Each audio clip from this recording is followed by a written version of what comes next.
I'd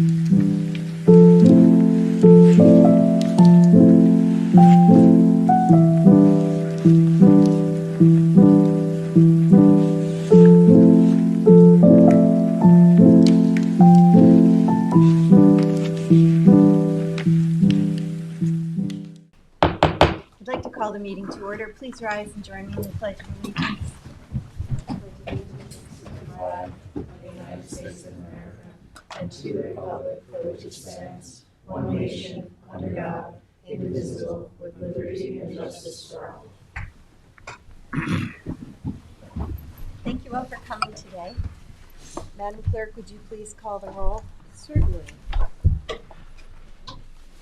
Supervisor Moore. Present. Councilwoman McNamara. Present. Councilman Isili. Present. Councilman Powell. Present. All right, thank you. I move to approve the minutes from the regular town board meeting of January 28th, 2025. Second. All in favor? Aye. And I move to approve the minutes of the special town board meeting of February 6th, 2025. Second. All in favor? Aye. Madam Clerk, would you please read the communications? Certainly. We have received communications in the office of the town clerk, public notices from the New York State Attorney General regarding the New York Voting Rights Act, Town of South Hold, public hearing notice, Village of Quogue Zoning Board of Appeals hearings for 39 Dune Road, 210 Dune Road, 105 Dune Road, and 34 Second Lane Trust and 36 Second Neck Lane, all in the Village of Quogue. Village of Sag Harbor, Harbor Committee hearings for wetland permits at Morris Cove Lane and Red Road.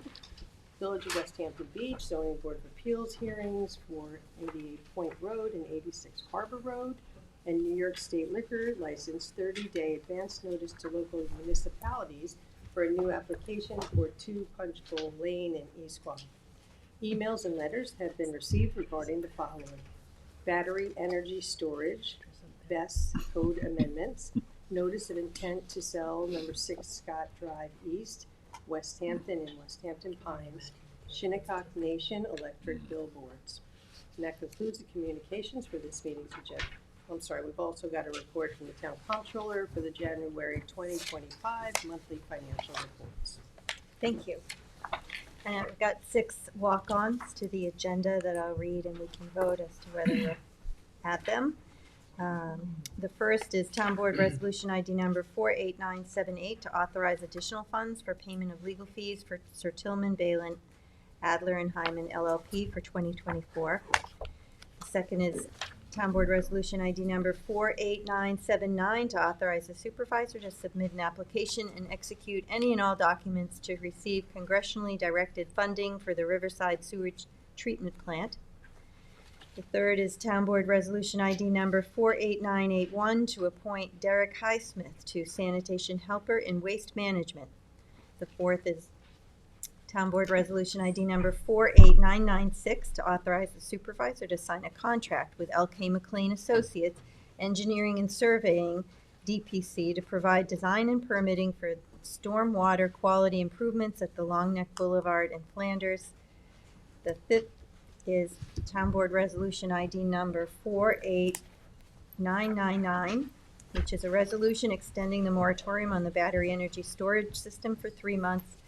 And the sixth walk-on is Town Board Resolution ID number 49000, which is the warrant number 3. I move to add these to the agenda. Second. All in favor? Aye. Aye. All right. Okay. Madam Clerk, would you please read the notice for the first public hearing? Public hearing number 1, Chapter 261, to consider enforcement action at 40 West Montauk Highway, Hampton Bays, New York.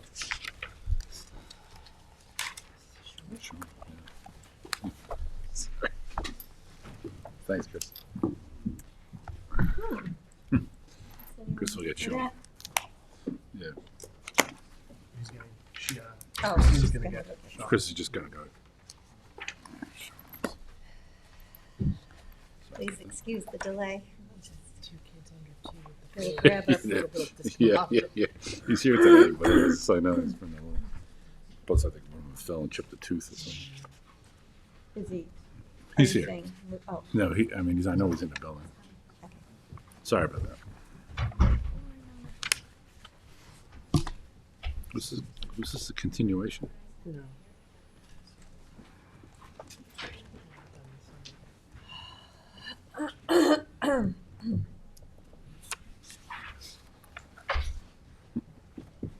Hello. Hi. We're just opening the public hearing on the enforcement action. Okay, Assistant Town Attorney Sean Cambridge. We brought this enforcement action forward. This individual has put quite a bit of material, first on town property, then on his own property. There are currently vehicles on town CPF property that we're looking to have towed back beyond the property line. There is raw sewage on this site that's being dumped from RVs that are presumably occupied. And there are considerable numbers of animal enclosures and animals that are unpermitted on this site. So we're going to ask for a welfare check on those animals and hopefully clean up some of these conditions. It's been reported as of this morning there are emu on this site. So pretty large birds. This all backs up on Good Ground Park, as you know. So this is something we want to prioritize. It's right next door to our main CPF office. And our workers have been smelling sewage emanating from this property for quite some time. So this is a priority for the town. This is a priority enforcement action. I would urge the town board to adopt and authorize this enforcement action today. They did already receive notice of violations. They did. They've been defaulted twice in justice court. The owner's been named personally. I actually was there on site with DEC ENCON police and our own police department one morning as well. I just wanted to noted that this isn't our first. No, Like, this we- is not we're a first on- encounter. Sean, besides the emu, what other kinds of animals are there? There are lots of birds. There are just goats. There are Goats. all sorts of animals on the site that Okay. probably should not be there. Has any animal organization been contacted? Our animal control division was dispatched. They all look to be in good health, but we are monitoring that situation pretty Thank you. closely, especially with the temperatures as they are. If this moves forward, will you continue to coordinate with that animal control, make sure that Absolutely. Well, it's unfortunate that the owner hasn't complied with our requests and summonses, but really, I feel like we have no choice but to move forward. I agree. Um, Thank you. Thank you. Just a moment. I don't have any cards on this from the audience. Kevin, is anyone on Zoom that would like to speak? All right, well, if no one else has any other concerns, then I That's move right. to close this public hearing. Second. And we do have a resolution on today to authorize the requested action. Okay. We can Yeah, handle we later don't on. want to delay any longer. All in favor? Aye. All right, Madam Clerk, would you please read the notice for the second public hearing? Public hearing number 2, to consider the acquisition of 216 Old Sag Harbor Road in the hamlet of Bridgehampton, New York, and amend the CPF management and stewardship plan to include the property. Good afternoon, Madam Supervisor, Town Council members. Jacqueline Fenlon here, Director of Community Preservation. We are here before you today to consider acquisition and the public hearing for a property located at 216 Old Sag Harbor Road. So that is the furthest aerial right there, the large rectangular piece. This is owned currently by Dolores Daniel Elizabeth Family LP and Suffolk County Tax Map Number 900-30-1-39.02. And this is located in the hamlet of Bridgehampton. We are currently evaluating this for open space preservation, so it would remain in its wooded state. If you can see, Middle Line Highway is actually the paper road that goes along to the north, and that also has Pominock Path running through that existing right-of-way. So this is actually a parcel that we're looking at for open space preservation purposes, but also is a valuable trail link for the Pominock Path. And this is actually a critical link that the Trails Advisory Board has been looking at to try to get and connect to further to the south. So you'll see that we have the trustee road of Old Sag Harbor Road to the south, which is highlighted in green. And then this parcel would allow the Pominock Path to connect further down to preserve lands to the southeast.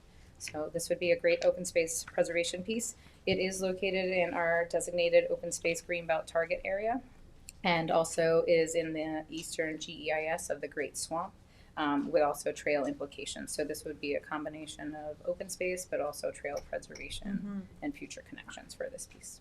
Well, both committees, the advisory committee for CPF and the Trails Advisory Committee, both recommend the purchase. Yes, they're both in support. And it's nice now that we do have a Trails Advisory Board member as one of our CPF Advisory Board members as well. So it's nice to also get that perspective, because knowing that they've been looking at this as a critical link is very important. And also just walking the property, there are some existing informal trails that will actually serve well to become formal public trails in the future. That's good. Thank you. Thank you. Welcome. Well, I don't have any cards unless there's somebody who would like to speak on this. Otherwise, we'll go to Zoom. Kevin, is there anyone on Zoom who wishes to speak at the second public hearing? I have one hand up. Okay.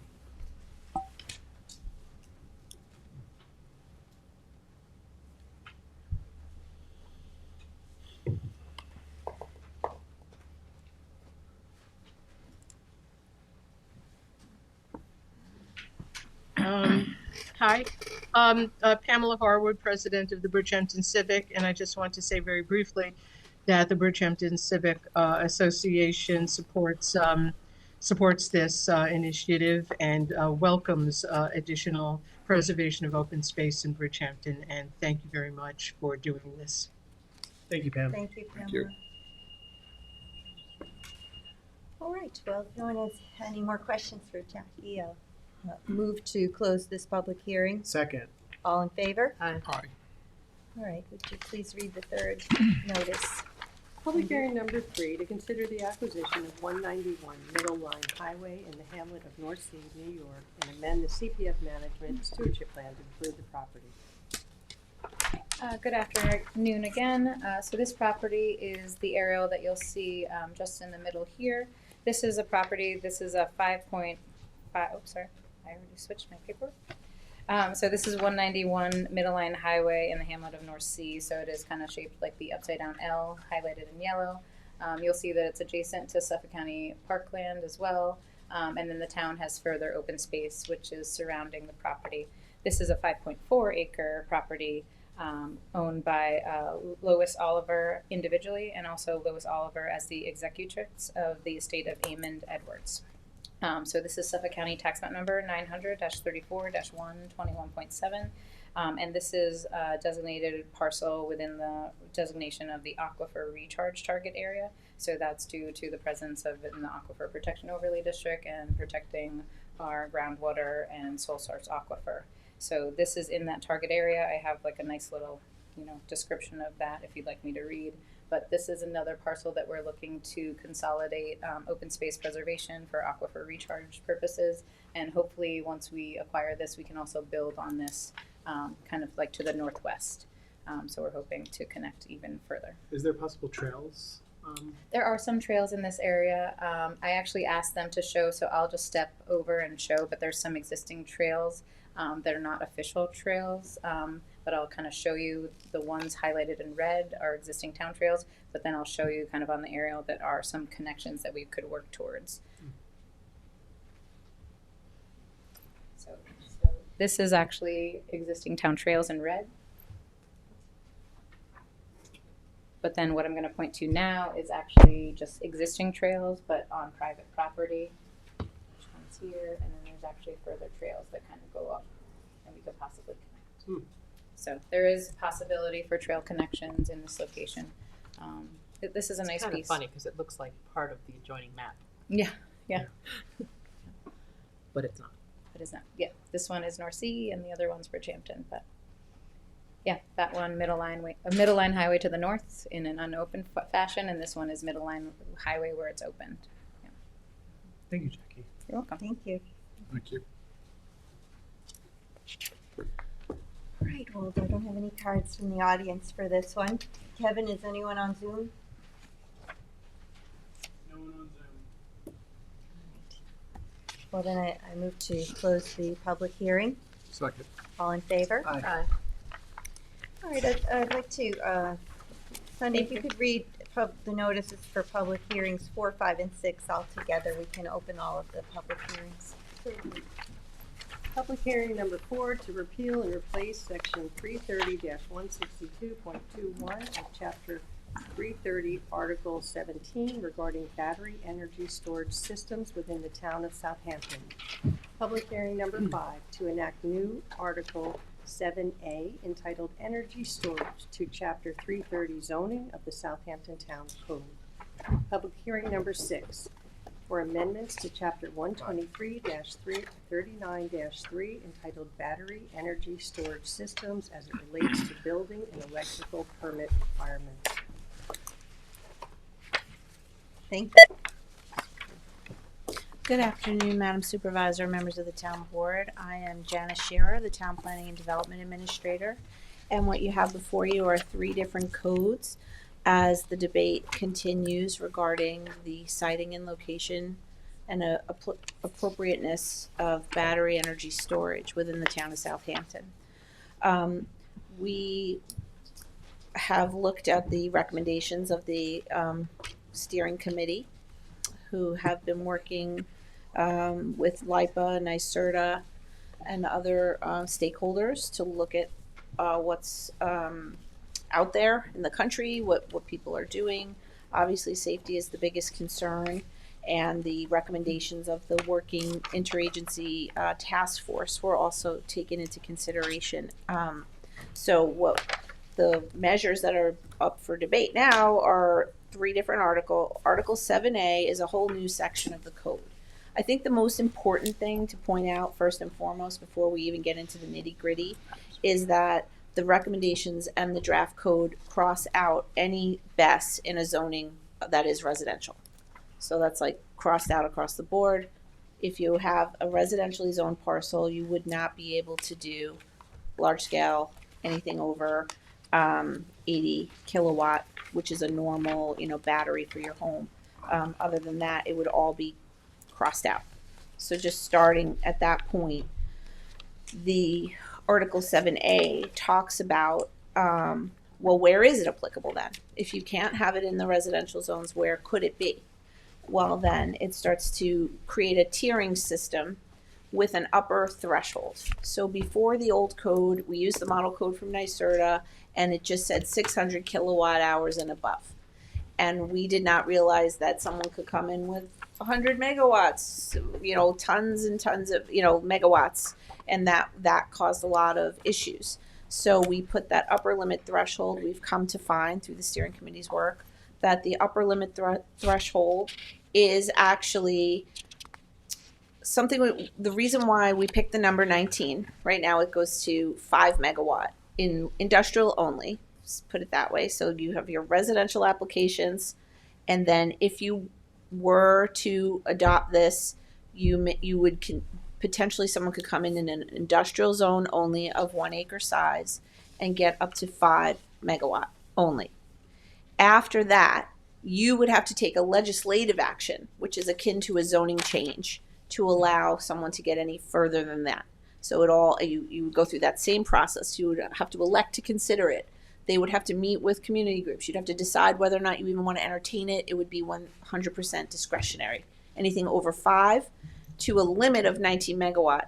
And the reason why we limited it to 19 megawatt is because after that point, the state gets involved, and it becomes an Office of Renewable Energy siting application. And as many people are aware, we are very much interested in retaining our home rule. So if we keep it under that threshold, it doesn't then get taken out of our hands and to the state renewable energy siting office. So again, not allowed in residential zones anywhere in the town, would only be allowed in LI 40 up to 5 megawatt. And then there's all these criteria we can delve into. And then there's opportunity areas and avoidance areas as we move on. So Director Scherer, so it then therefore would suggest then that the code that we are adopting is actually more restrictive than what some of the NYSERDA recommendations are. correct. Okay. We put that upper limit threshold where they did not have one before. And could you just speak briefly to what happens if an industrial site is next to a residential property? Sure. So that is so like I said, we did a tiering system. So the tier 2 is that up to 5 megawatt tier, 600 kilowatt to 5 megawatt. And tier 3 is 5 megawatt to 19 megawatt, only if they get like what's akin to a zone change from you. There's also avoidance areas for both of those instances.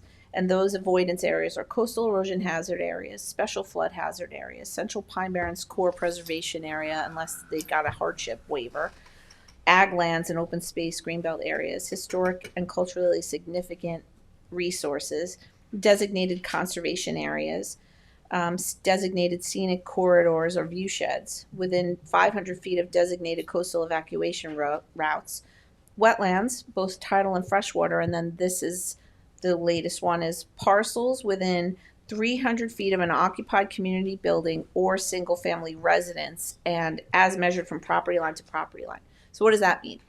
We're actually saying that if your property abuts a residential property, you cannot do that. The property lines themselves would have to be separated by 300 feet, which I know there's objection to because what people want is door to door. But what we have a better grasp on is property lines, especially with our GIS system, the way they measure things. So it would be easier on us and provide that level of comfort where you could not be adjacent. In addition, I know there's a specific property where there was some concern there may be a battery storage going there. And that is a circumstance where it's abutting a residential. That whole line is a residential subdivision, so it would not be appropriate there, according to this.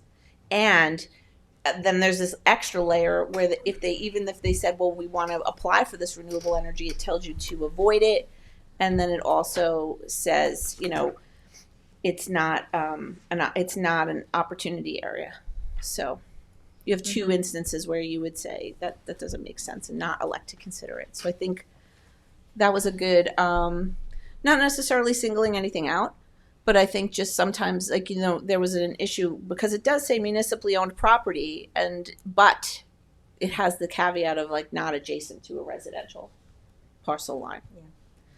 And we all recognize that energy storage is necessary, but we want to be as restrictive for the protection of the community. And this is, in the future when the technology changes, we'll be happy to revisit it. And you can't predict the future, but so there's a resolution on later in the agenda to extend the moratorium, and we were hoping to get this finalized without having to do that, but I understand that what a huge task and undertaking it's been, and we need legal to review it carefully to make sure everything's worded correctly. Is that the reason for the I think you just want to give yourself some breathing room, and we put together, these are 3, kind of dense codes to review, give people time to digest it, and we're happy to make changes. We've already given you a couple of changes that are on the record, just simple language, and I can go through that, get more specific.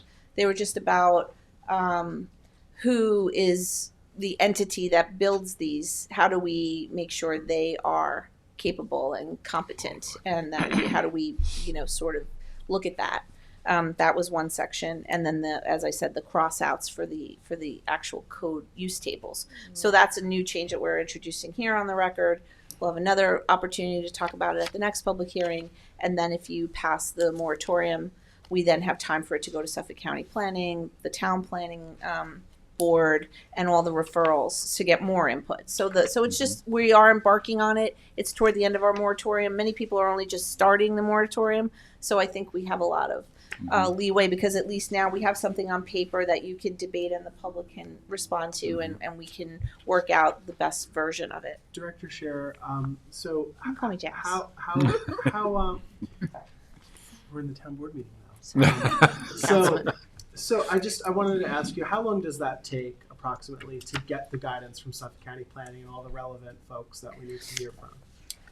Well, we referred it to them, and we'll see if we're on their agenda in the beginning of March. Theirs is usually the first week of the month, so either we get on the agenda or we don't. So if we're not on for March, we're on for April, and then we should really extend that moratorium time. So, but we would be on for both reasons. Because I remember the last time we did look at this and consider with the adoption of the new code, I did mention I worried that we would have to extend the moratorium. And obviously, there have been a lot of people waiting on both sides of this, those that want to see the appropriate changes, and obviously the advocates that want to, see what the changes are going to be to move forward with various initiatives. I just want to make sure, does it have to be 3 months? Could we be flexible with that?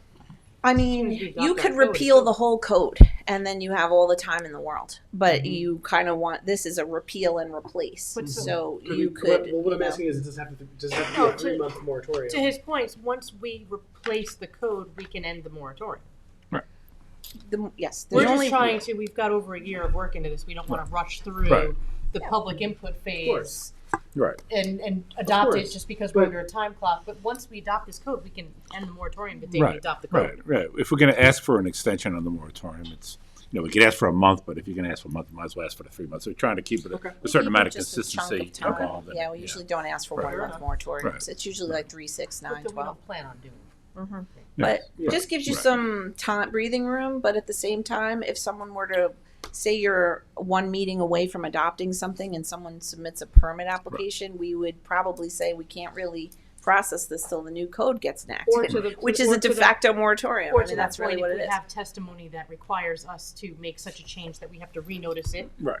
then we have that time. Give you some wiggle room. Yeah, it gives you a little wiggle room. So I think it's a good thing to keep that going. Yeah, But it's an evolving it's of course up to you. issue with every municipality is dealing with this now. And everybody on Long Island, New York City. I saw that on News 12 today. New York City now was having a So this big is- hearing on a sighting of a best site in Yeah. the city. I mean, Okay, so this is gonna it's be- everywhere. The third moratorium, right?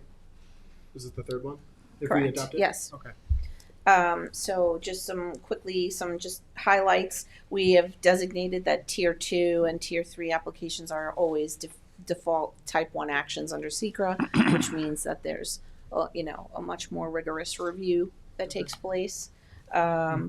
We made sure to incorporate by reference every possible fire code and code in the state code, so that as those codes change, we put in as may be amended. So our code references those codes and always stays up to date and current with the latest requirements. Also, the other thing is that we embedded one of the recommendations from the interagency task force was to require a peer review where a qualified expert takes the review and does some work for us at the applicant gives us the money and we pay that person, so they're not like working for the applicant, they're working for the town. And we do that all the time. Actually, in planning, we'll get peer reviews on traffic or other studies. So this embeds that requirement across the board, even at the level of plan review at the building department, to make sure that all those protections are being met, all those codes are being applied. And so I don't know if you want to go into the codes themselves. There's a lot of people who want to speak. I could go back and forth. It's at your pleasure how you We want it. did go We did through go it through in work detail at the work session. And Okay, it's on great. the website, So if right? we're So here, we'll- Seth Race is here with me. If we Yeah, have any stay. technical questions, and we're happy to answer anything as we We'll move take the forward. comments Thank from you. the Thank public. you. Thank you. All right, I'm gonna put these all together.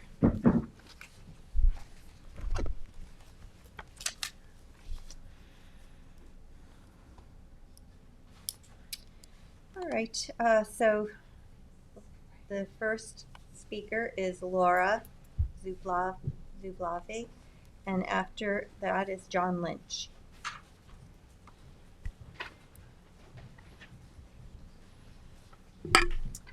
Thank you for the opportunity. My name is Laura Zubalake.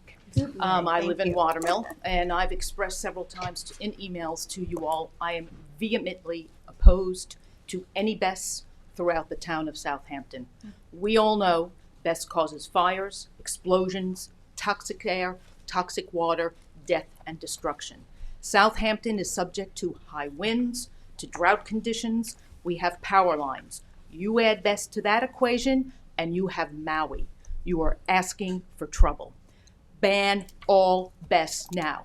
Battery storage is not needed and not necessary. There are many communities throughout the state and the country that are banning it. They're smart. Taking a look at the January 6th work session, let's start with the last 6 minutes of that session. It was appalling. Listen to the language, folks. I encourage you to listen to it. There was a discussion about the size of the batteries, and one of the advisors likened the size of a battery to a casket. Can you imagine? And there was laughter in the room. I don't know about you, but the only time I think about a casket is when I contemplate death. In that work session, there were talks about air dispersion models. The panel mentioned smoke could be generated from a thermal runaway event. Could? No. The word is would. Smoke? No. Toxic gas, lethal gas that lingers for weeks that needs experts to constantly test. Water retention was talked about at this session at the site of a BESS, and you talked about tanks and having ample water. Water does not extinguish BESS fires. It can take days. You need a specialized fire suppression system, and there was no discussion about that. There were a bunch of plans mentioned at the work session. BESS needs 24/7 monitoring. There was no discussion of an escape route, shelter in place, evacuation orders.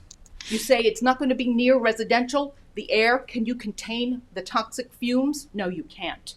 There is one road out of here, a country road that has traffic all the time. What happens in the case of an emergency? You talk about training and equipment with a voluntary force. Who's going to train the fire, the EMS, the police?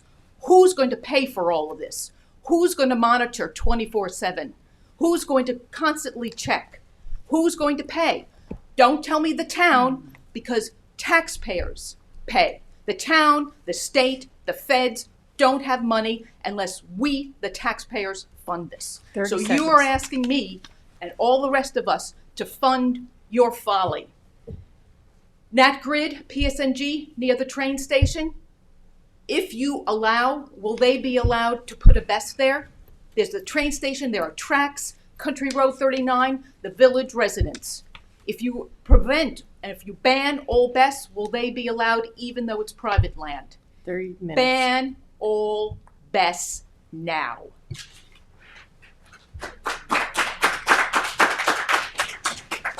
Thank you. John Lynch, and after John is Gail Lombardi.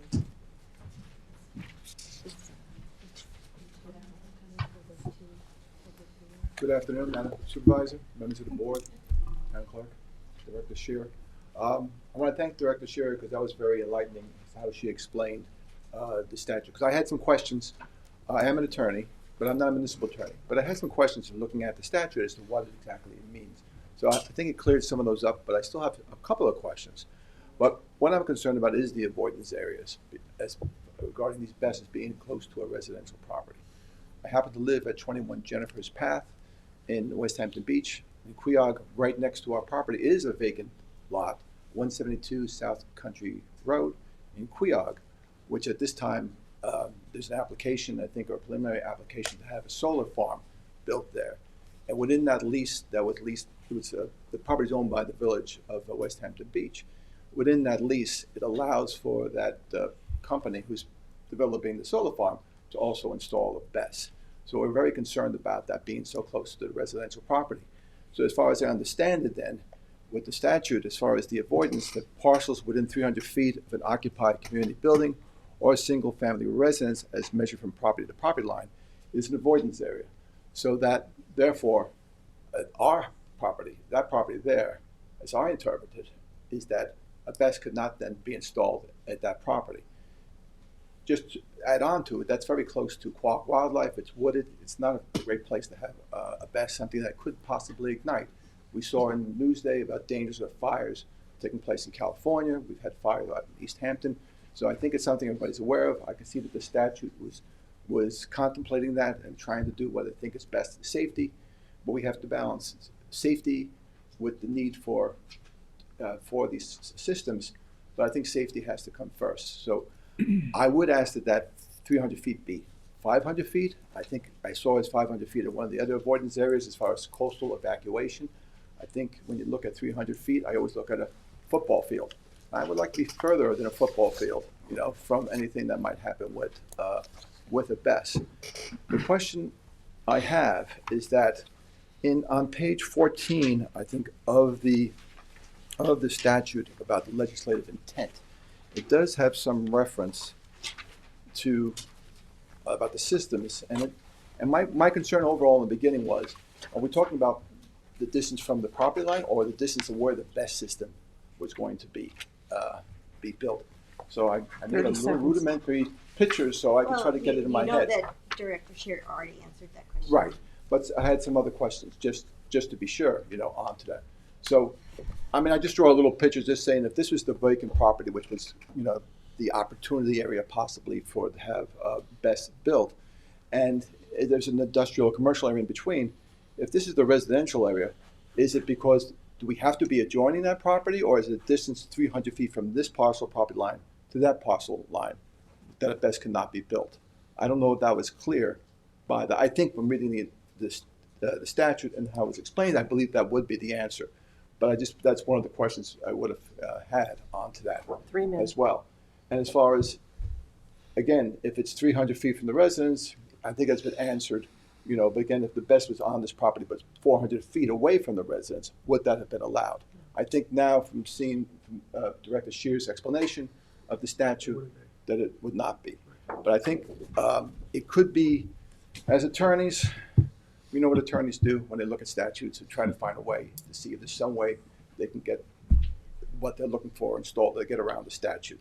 So I think I would like if the statute could be maybe explained it as well as Director Shear explained maybe in the statute, so there is no doubt anybody looking at the statute as to what can be built and where it can be built.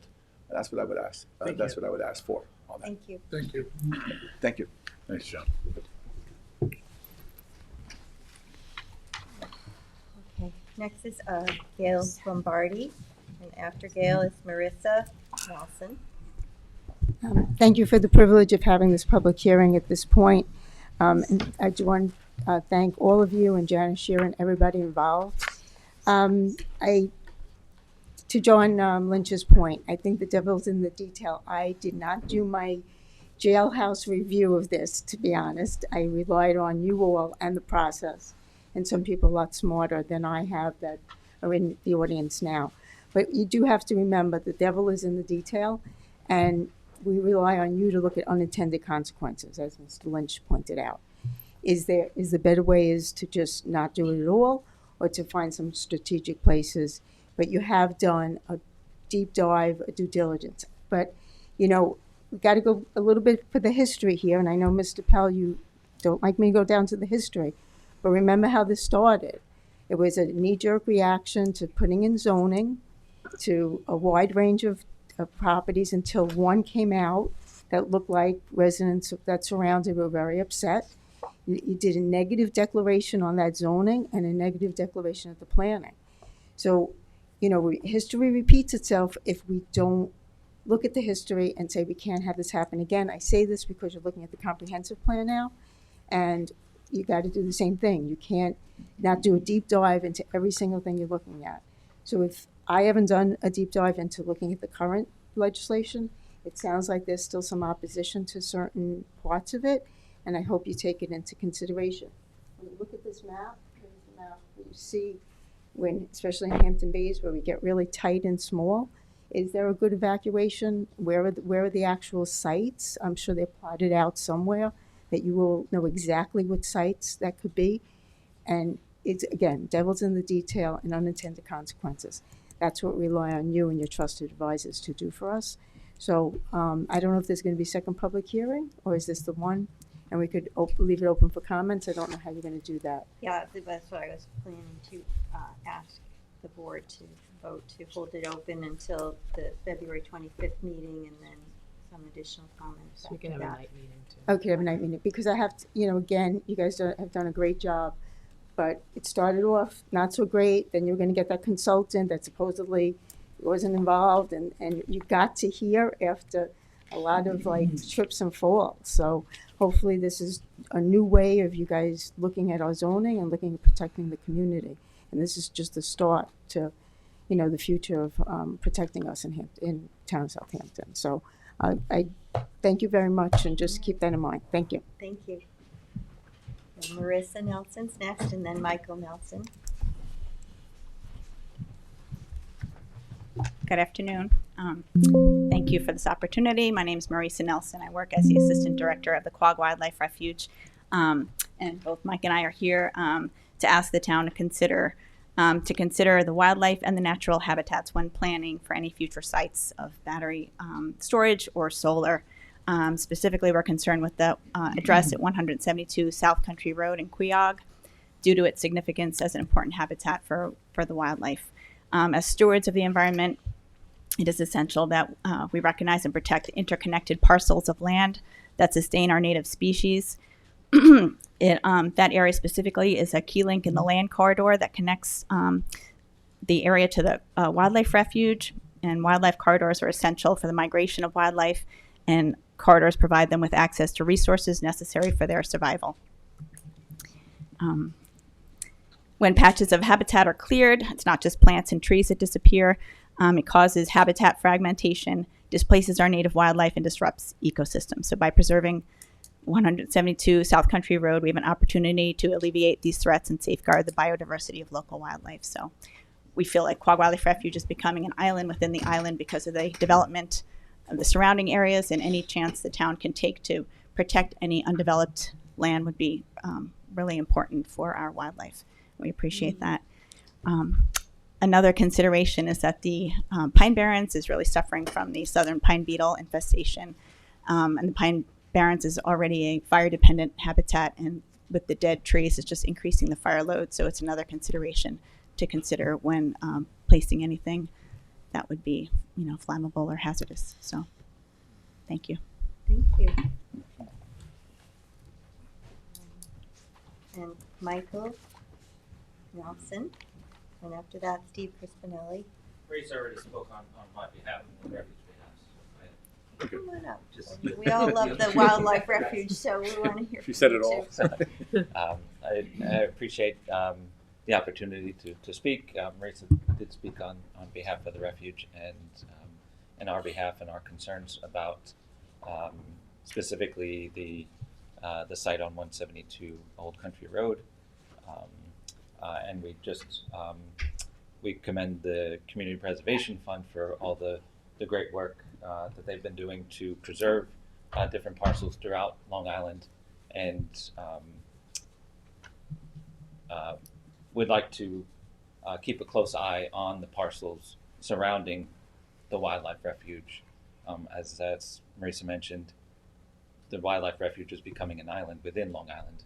So any preservation of the surrounding communities or properties would be of great concern to us in the wildlife refuge. So Thank you. I We'll appreciate be it. mindful of that. I appreciate it. Thank you. Thanks. All right, Steve Crispinelli, and then John Watson. Thank you. The devil is in the details. I came here to thank the committee for all the glorious work that it has done. And it has done a lot of glorious work, hard work, diligent work. That's faint praise, however. In 5 decades of work, 4 continents, 3 countries, 6 states, I never heard anybody say they didn't work hard. What this committee did is they kept their minds open. They listened to a lot of people. They learned, they tried to do their best. They tried to do the best the first time, and they screwed up. The devil is in the details now, and the details are being revealed. The biggest detail is that despite everything that's being done, the moratorium is going to continue. We were supposed to end this moratorium and end the blight of Bess in a residential area. But there are a lot more problems, and the devil is in the details. Those details need to be worked diligently like the committee has worked so far. Please, don't extend the moratorium unnecessarily. End this thing. Forget about it. Do better for the community. You're going to have another member of your group in a little while. Does he know anything about Bess? Is he going to have to get up to speed? Are you going to have another moratorium so he gets up to speed? I really meant to thank you for moving forward with this thing, but really what you're doing is extending the moratorium for a short while. And then after a short while, maybe it'll get extended again. What do we know? It just is insanity. This has been going on for years. I've been waiting to do stuff on my home for years. I'm not going to do it until this thing is ended. The moratorium is over. When you get sued, you can handle it. I'm sure you can handle it. You're all professionals. Please, end the moratorium. Forget BESS. Technology is getting better. Maybe tomorrow we'll have another new technology. We'll have a windmill or a water mill. Who knows? But let's forget about BESS. Let's forget about the moratorium. Let's move on. Thank you. Thank you. All right, John Watson, and then Tip Brolin. Good afternoon. John Watson, Little Fresh Pond. Didn't come with a speech, kind of walking into the moratorium late in the game, but I am a renewable energy developer. And I develop solar farms in upstate New York, mostly community solar. A couple years ago, I was siting land for battery storage, and then a couple fires happened in the summer. One in East Hampton, one in Warwick, and one in Athens, New York. And so I took my accumulated parcels all throughout New York State, and I basically stopped developing them because I didn't want to go in front of towns and permit these things without having more knowledge about the systems, and then also making sure that the towns were equipped with the right code to protect themselves and their citizens. I've been through tens and tens of moratoriums for solar. Everyone saw the solar boom, 5-10 years ago. Every town went through a moratorium. Now all the towns are going through moratoriums for battery storage, and I always advocate for towns to have as strict laws and code as they can to protect their communities. And I think Southampton is doing an amazing job. As a developer, we look at land and we turn away immediately if we see that the zoning code is restrictive, and in which it seems like it is. I mean, the setback requirements from what I've heard is extremely restrictive, and it's going to deter a lot of developers. So I think from the community preservation standpoint, you should be assured of that. The town's doing a great job. Now, when it comes to the large scale developments over 20 megawatts, as the director pointed out, it would then go to the Office of Renewable Energy Siting, which is New York State. I would just worry where the zoning and planning boards or whoever is the lead agency for seeker could curtail that, to the best possible to keep the character of the community. Anyways, I'm rambling a little bit. I am an advocate of BESS and of the law, and I want to commend the town for doing a great job putting the law together. And I also want to just reassure some of the concerned 30 citizens that developers will turn away if the law is done correctly. So that's all I have. Thanks. Thank you, Thank you. John. All right, so Tip Brolin, and after Tip, Ellen Worth. Hi, good afternoon. My name is Tip Brolin. I live in Watermill. I'm a retired nuclear engineer who specializes in management of power plants, both nuclear and fossil. First, thank you to the town board for spending all the time on this. It's very important and your time is appreciated. My comments are twofold. The first concerns whether the legislation as written provides the clear guidance that it is designed to do. The second relates to what I understand is the intended use of the proposed facility. First, the utility scale battery storage unit size limits in the draft law are stated as over 600 kilowatt hours, but no greater than 5,000 kilowatts. Kilowatt hours is a measure of energy storage. In other words, power delivered over a period of time. Kilowatts is a measure of instantaneous power. 1 kilowatt-hour is 1 kilowatt of power delivered for an hour. High school science. Kilowatts and kilowatt-hours are not the same. Listing a minimum in kilowatt-hours and a maximum in kilowatts is a little like saying that the minimum amount of something is 2 and the maximum amount is a cabbage. In other words, the draft legislation does not contain a maximum energy storage value for these facilities. It's important. The law should be changed to contain a maximum energy storage limit, as is the town's apparent intent, and a proper hazard analysis should be performed on the siting of a proposed facility of that size. I understand that if you go on the NYSERDA website, you will see the same mistake. If you go on public information put out by renewable energy firms, developers, you'll see the same mistake. I can't believe it's all an accident or that none of these people passed high school science. So there's a chance here to do the right thing. Otherwise, you've got a giant loophole.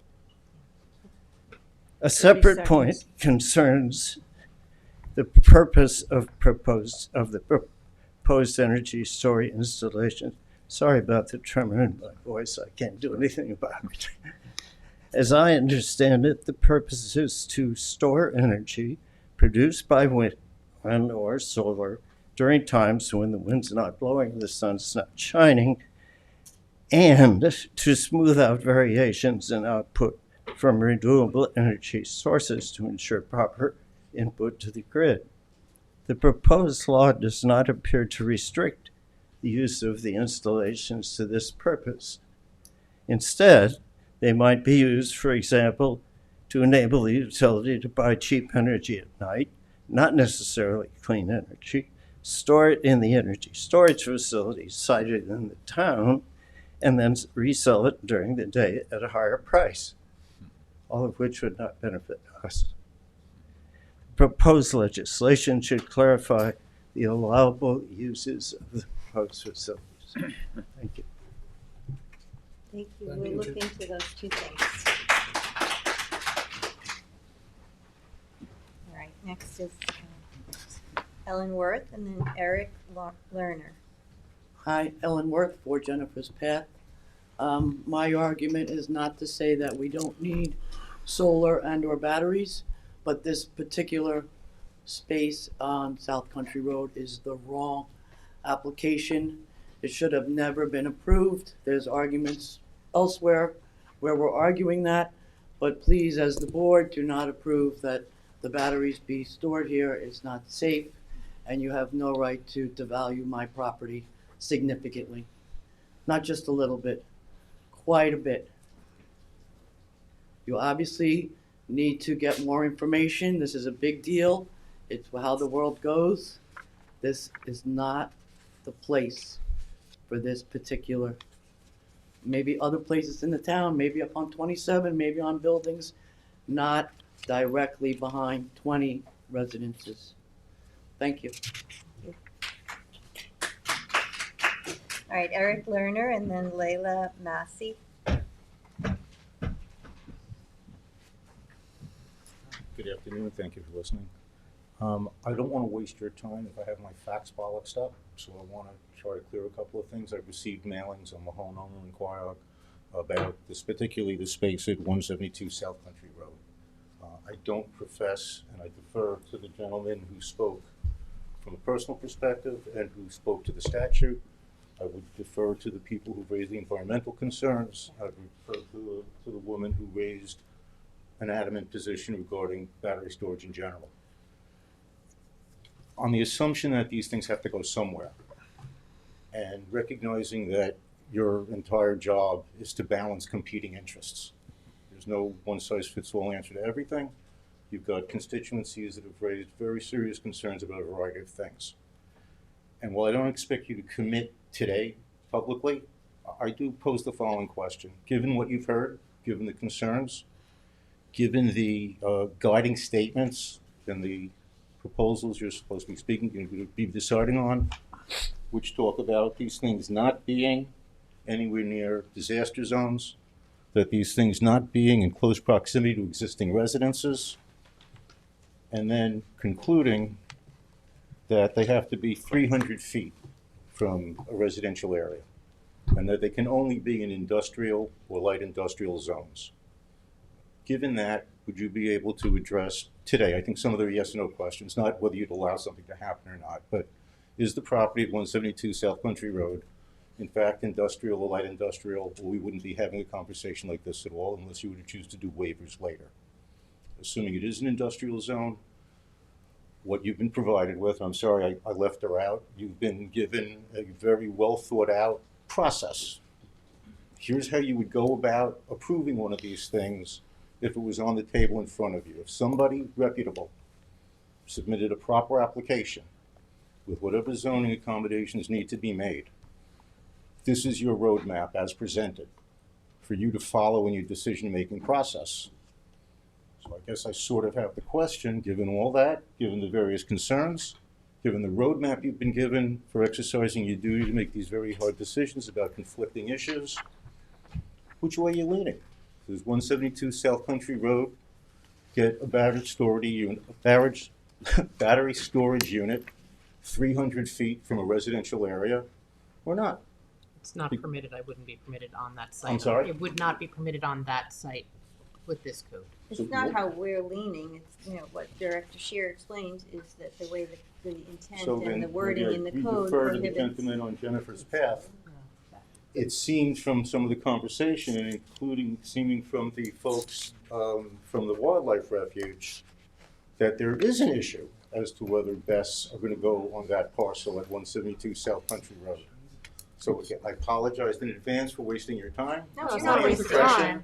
It's my impression that a battery storage unit facility is supposed to go there, or is capable of going there if somebody makes the proper application and No, jumps through the proper hoops. Because your The the folks at the residential Wildlife property. Center are seriously concerned, and the folks on the Sir- adjacent residential area are Sir, if seriously you let me concerned. answer, that property shares a property line with residential lots, so it would not be permitted on that site, as per this code. So if people were reading it Is that what you incorrectly understand? or. Is that what you understand? Yes, yes.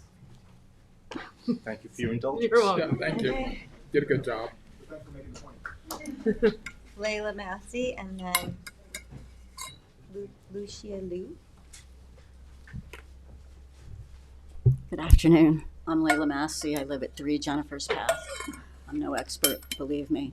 My property would be directly behind the proposed battery storage units with all the complications that that involves.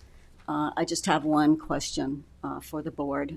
From a humane standpoint, you have to ask yourself, if this was proposed behind your property, 300 feet from your property, would you vote for this to continue?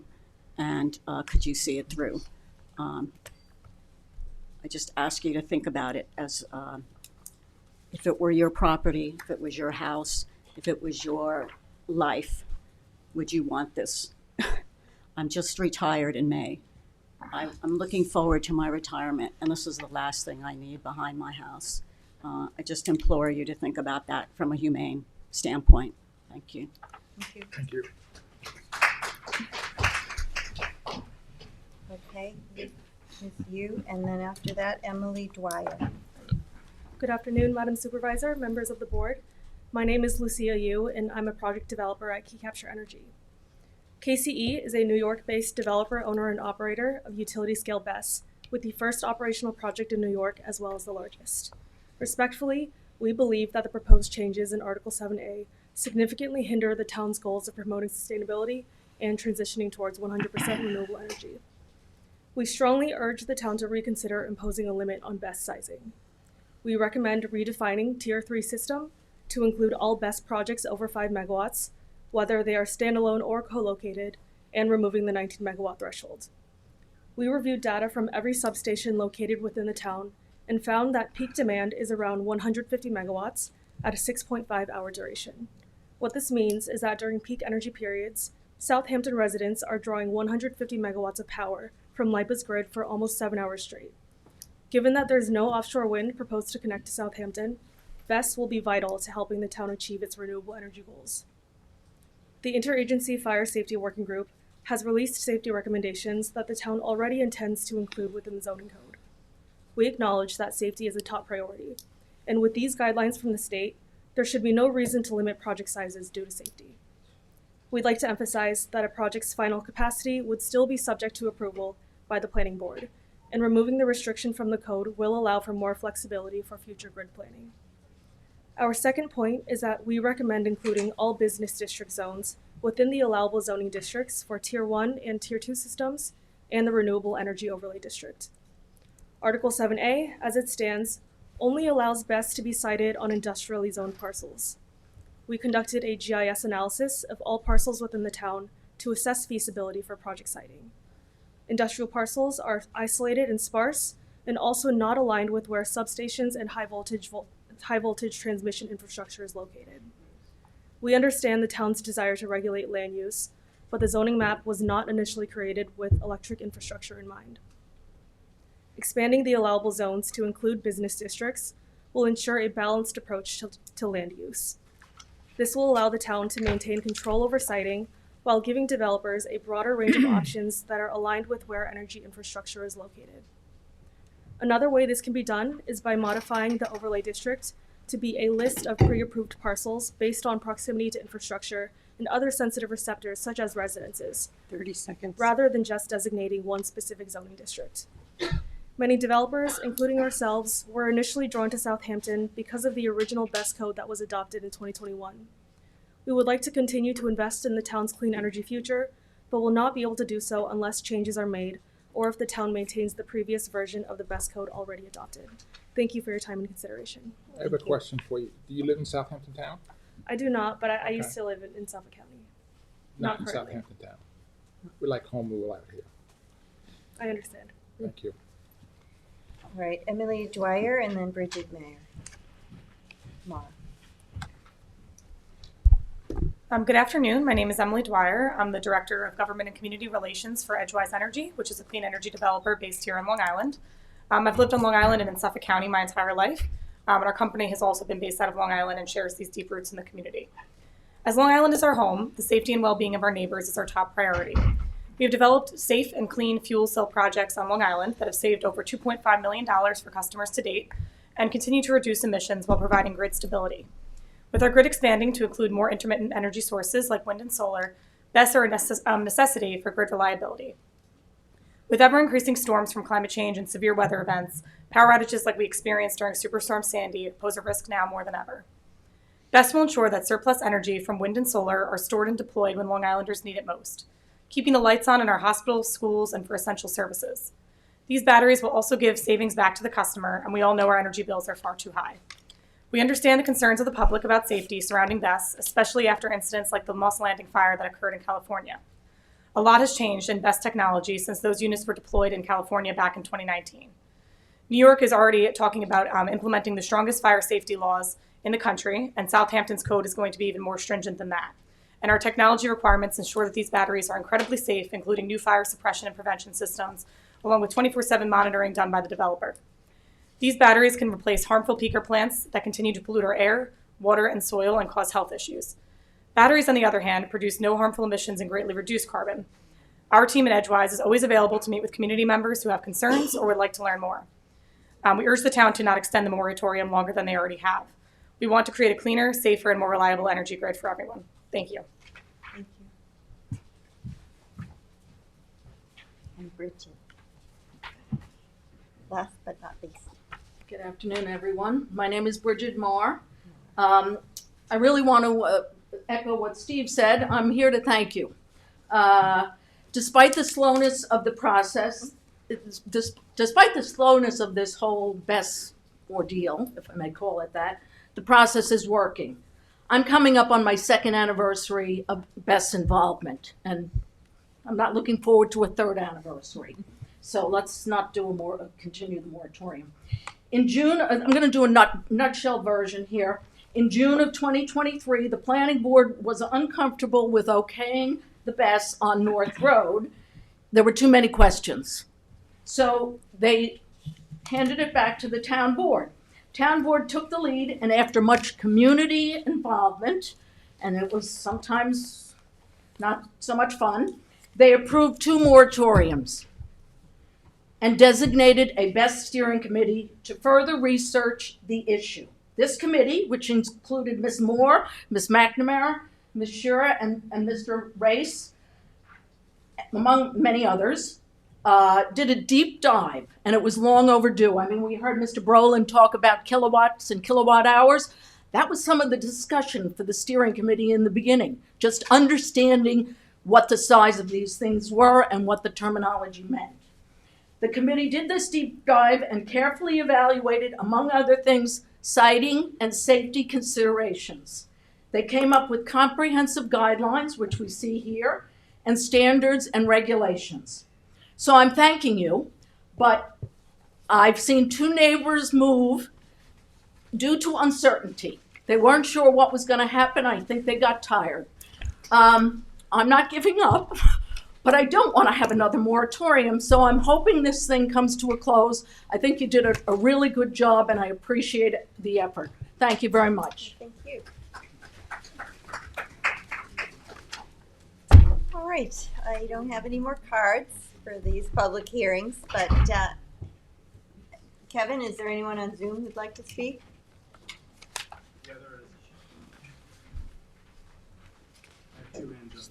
Okay.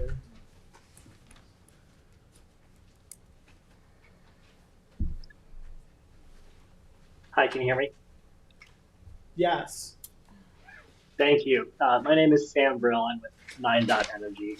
I was there several months ago talking about our project.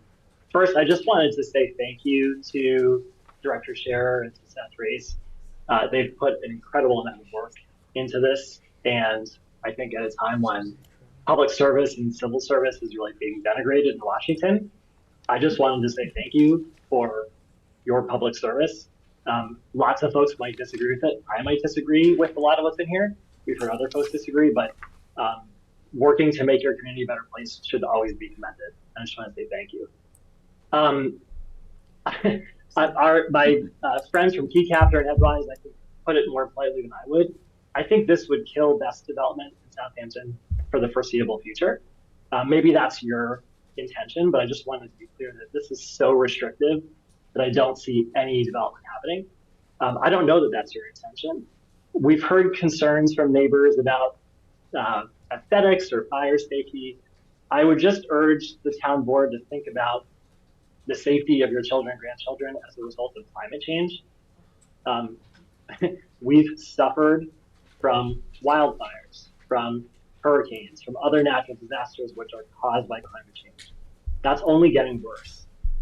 And if we don't do something about that, our children, my 3-year-old daughter, is going to suffer as a result of that.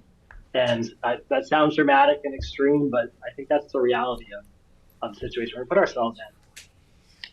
I do want to come back to a very specific point, which is about the 300-foot restriction. You may not want it within 300 feet or for other reasons. It's got no basis in fire safety. There's no fire safety expert in the country who thinks 300 feet is a necessary distance. And even if you think it's a necessary distance, even if you think 300 feet is the right number, you wouldn't have in there that it should be measured property line to property line. Because by that logic, you could have a battery that's 1,000 feet away from an occupied community building. But if there are abutting property lines, it wouldn't be permitted. So there's just not a whole lot of logic in that provision. So if you're going to keep the 300 feet, which I think is far in excess of what any fire safety expert, someone from any fire department would say, doing it from property line to property line is really not logical. And I would really urge the town board to think about that more carefully. 30 seconds. Happy to answer any questions. And I really appreciate all of your hard work and thought to this. Thank you.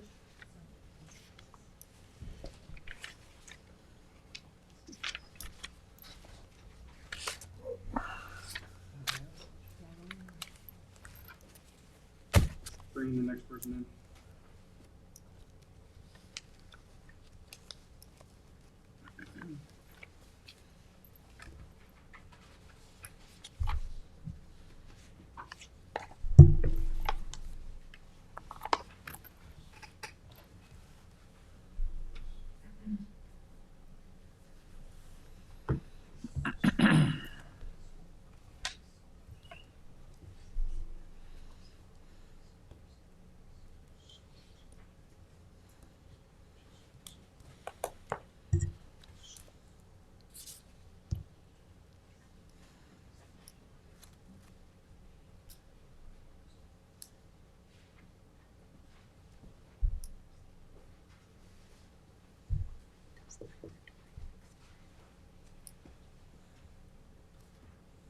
That's all for Zoom, actually. Oh, Thank you. all right. Thank you. Then I will move to. Can I just briefly before you go on? I just wanted to, because there was a lot of questions, mostly about whether or not we extend the moratorium. We're not looking to extend the moratorium to keep this going.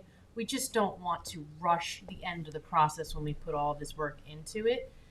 Hopefully, we have the code in place by the beginning of next month, and the moratorium ends when we put the zone in the new code in place. That being said, there being uncertainty about the code and wanting it put to bed and wanting it finished. This code is being put in place by this board.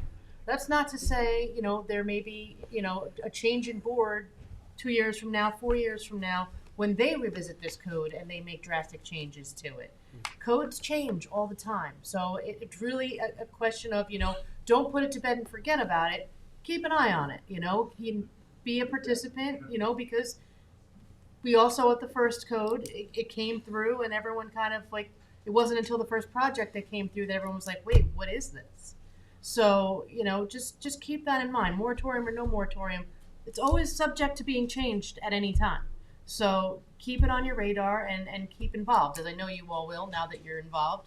It's hard to, step back. So I just commend the public too, Bridget, and especially the Between the Bays group for all the work that you all did getting us to this point as the last remaining board member from the board that started this moratorium process.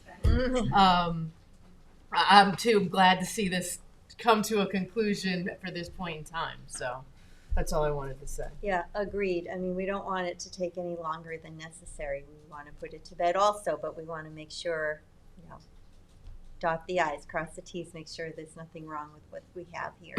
So we'll do the moratorium, and if we finish up in 1 month, that's it. But we don't want to have a gap in between when it expires. That wouldn't be a wise thing to do.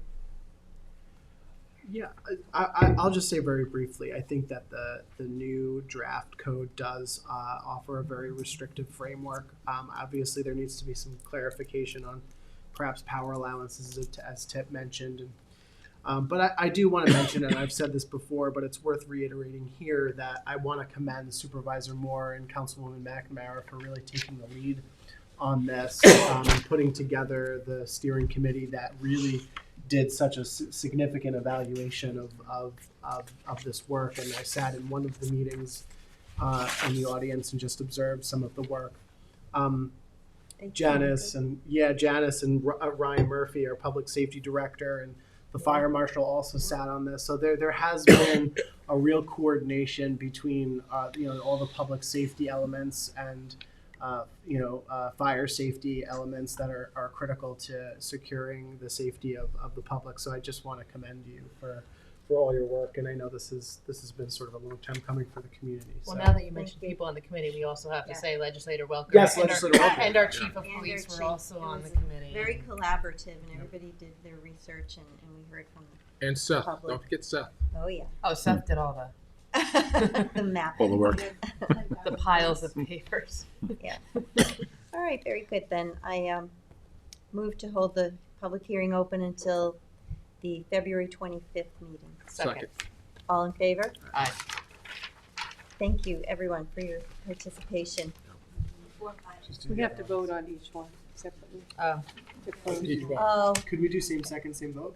Yeah. You can do whatever you'd like, but you just need So to I do vote- it. That was public hearing 4. oh, yes, that was for number 4.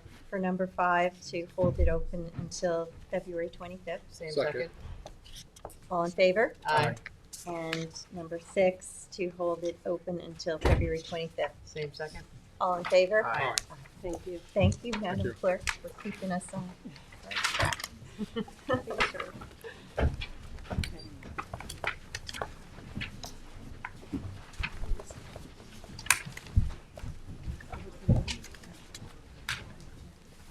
Look at what he said.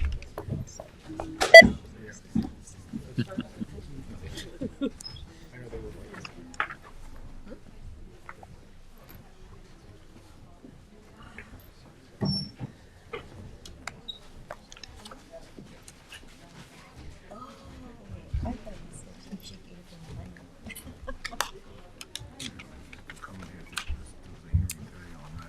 Okay, Madam Clerk, would you please read the notice for the 7th public hearing? Certainly. Public hearing number 7 to consider amending Town Code Chapter Oh, 330. excuse me a minute. Could you, excuse me, could you take your conversations outside? Okay. Public hearing number 7 to consider amending Town Code Chapter 330, Section 320 to reduce the number of members on the Landmarks and Historic Districts Board from 11 to 9.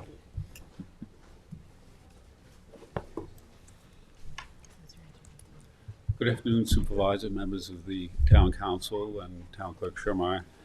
I'm Ed Wisnowski from the Landmarks and Historic Districts Board. This code change proposed to move the number of members of the Landmarks Board from 11 to 9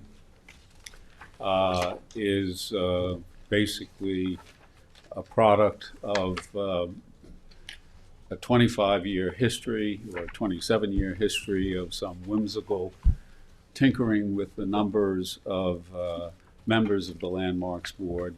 When the 1998 creation of the Landmarks Board occurred, there were 7 members. In 2005, it was raised to 9 members and then 10 members. And in 2019, it was raised to 11 members. None of those changes had any consequence in terms of improving the effectiveness of the Landmarks Board. Basically, in 2001, the settings for the Landmarks Board were moved from enable to disable in terms of some of the code changes that took place at that time. So with the retirement of 2 members at the end of December 2024, it became possible to think about reducing the numbers back to a size that was a bit more manageable for a room where our meetings are held and for the interaction that takes place. And I would hope that you would find this an easy act to do. And just to clarify, we're not removing anybody they have That's correct. chosen or they They retired. chose to retire at the end of their terms. So it's a good timing to Yeah. take this up. It was absolutely wonderful. It seems a little unwieldy to have 11 people on there. Very unwieldy, and I would propose along the way a consideration that perhaps the number 7 is more ideal and is reflective of the composition of the other land management boards that exist, CBA and the planning board, for example. So, I would maybe even think of keeping that in mind down the road. We'll keep that in mind. Well, thank you for bringing this to our attention. Okay, thank you. Thank you for all your involvement. Thank you. I don't have any cards on this one. Kevin, is there anyone on Zoom who'd like to speak at this public hearing? No one on Zoom. All right. Well, in that case then, if no one else has any comments, then I move to close the public hearing. Second. All in favor? Aye. Thank you. All right, Madam Clerk, please read the notice for the 8th public hearing. Public hearing number 8 to consider amending Town Code Chapter 312, Vehicles and Traffic, amending parking time limited in designated locations regulations on a portion of Corwith Avenue, Bridgehampton. Hi. Hey, Tom. Good afternoon. Hey, Tom. Tom Horton, town engineer. What we have in front of us for this public hearing is a revival, continuation from a public hearing that we had in the fall. As part of that fall public hearing, we successfully passed regulations on a portion of Corwith to restrict parking in front of the highway department. Parking on both sides there was obstructing any vehicles turning in or out. When we looked at that, we looked at the rest of Corwith as well, and we found that there was a lot of all-day parking on Corwith. Some of the Civic Association wasn't behind it at that time, and it was a bunch of businesses on the adjacent roadway. So since then, we have received a letter of support from the Bridgehampton Civic Association for this, in addition to additional letters of support from the people that live on that section of Corwith. So we are re-proposing that we extend the 3-hour parking restriction that currently ends at the north side of the Bridgehampton Museum, and we're going to extend that all the way up to the highway department on both sides of the road, so that from Montauk Highway up until the beginning of the highway department, there will be a 3-hour restriction between 7 a.m. and 6 p.m. Monday through Saturday. Sundays are an exception, holidays are an exception, but that 3-hour parking restriction will be in effect while people are, what we hope are visiting the businesses on Main Street. So it'll provide a bit of quality of life upgrade for the people that live on Corwith, not having the same car parked outside for 12 hours, and also hopefully allow a bit more parking for those that are coming in and out of Bridgehampton Hamlet during our busy season in the spring, summer, and fall. Mhm. So Thank you, Tom. Thank you. I do have one card from Gasper, and I'm sorry I can't make out the last name. Hi, I'm Gasper Tringali. We have a house on Corwith, and I think everything he said made sense, so just to support that. And I just would mention that when we moved into that house, this was not an issue. There were barns across the street and barns around the corner. They used to be quiet, basically agricultural. They both became business sites. There were 2 businesses on the opposite side and another business on the other side. When those variances were granted, my understanding is that they were required to provide parking for the workers that would come with those businesses. The parking lots exist, but I don't think they're being used for that purpose. Instead, the workers who show up, they park on Corwith on the side of the road, and they stay there all day. We're talking about maybe a dozen cars, and that sort of has created this issue. So I think you should look to enforce the understanding that was created at the time that those businesses accommodate their workers, parking, coming and going. Right? I think that's really why this whole thing has become an irritation. The one thing I think none of us want to see is like expanded parking. There's plenty of parking in Bridgehampton. Maybe you have to walk a minute, to the other side of, go from the Candy Kitchen or something, But there's plenty of space. What we don't want to see is for this to become an excuse to build another parking lot. There are plenty of people who obviously would be happy to see Bridgehampton Village turn into an office park. You can see that up and down 27, what's happening. And I appreciate that you've already taken some measure to protect, the village. That's overdue and really welcome. And this is a small piece of that issue. We don't want more congestion, more cars, more development. We want to kind of try to protect the village, as it is. So, and I think this kind of hourly restriction makes a lot of sense. People can come and go. But again, I would look to the businesses to accommodate their workers. I really think that's where the responsibility ought to be. And before I leave, I just want to mention to anybody who might be watching this on cable how impressed I am by all the residents who've spoken here about the various issues. And I'd encourage everybody to take an interest and to show up, because it really makes a difference. Thank That's you. it. Thank you. Thanks.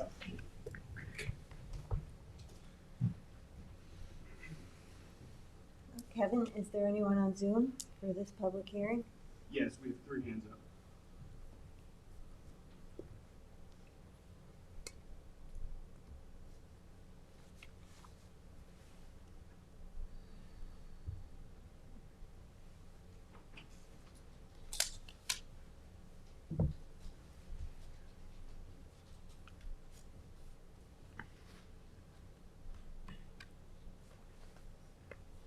Hi, Pamela Harwood again, President of the Bridgehampton Civic, and thanks for reminding me that we already sent a letter in supporting this resolution. And I just want to affirm that we totally agree with everything that Gasper has described and support this initiative. And I think it will really improve the quality of life for the residents on Corwith Avenue and for everybody in the neighborhood. And thanks very much for proposing this resolution and helping us out. Thank you.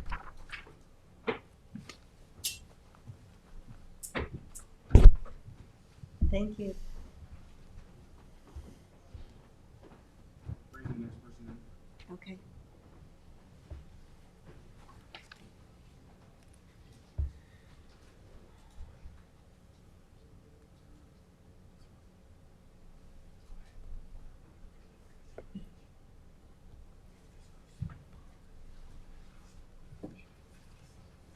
Hello.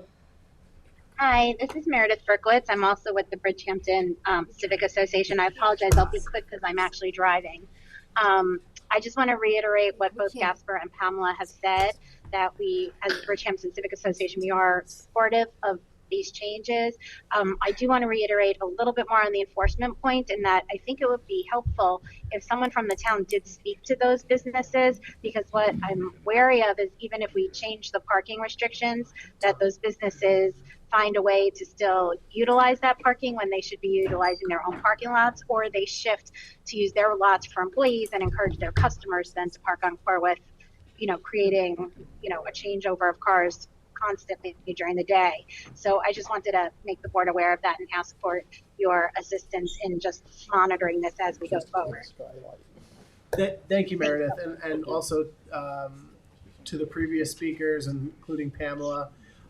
We will send a notice. Tom and I will work on that to make sure that the businesses are on notice of the restriction. And I'll also add to that the chief of police is ramping up enforcement efforts all across the town now that we've hired additional officers, and we're really trying to make sure all the laws are being enforced accordingly. So just be reassured that we will be working on those fronts as well.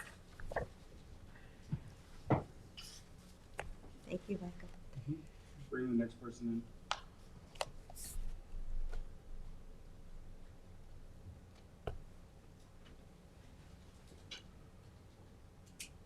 Hi there.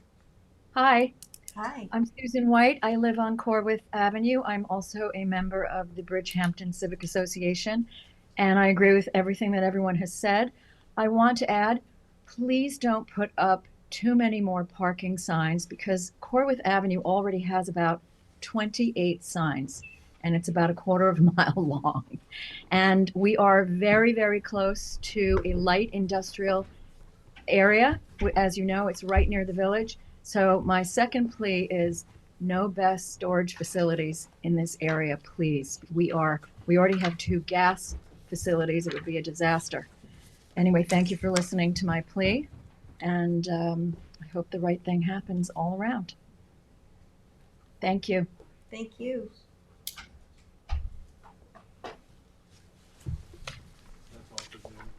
Thank you. All right.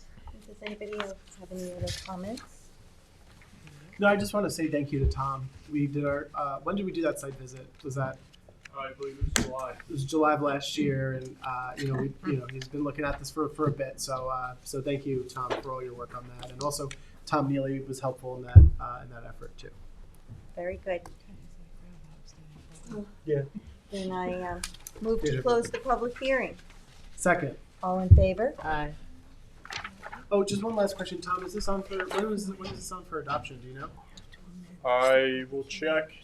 I don't know if I put the adoption on for today. Yeah, I don't think so. So Yep. it should go for the next meeting. Correct.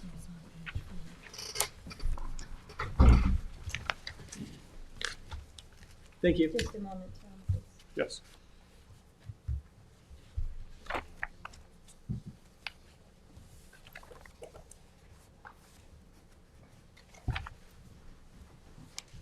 All right, so Madam Clerk, would you please read the notice for the 9th public hearing?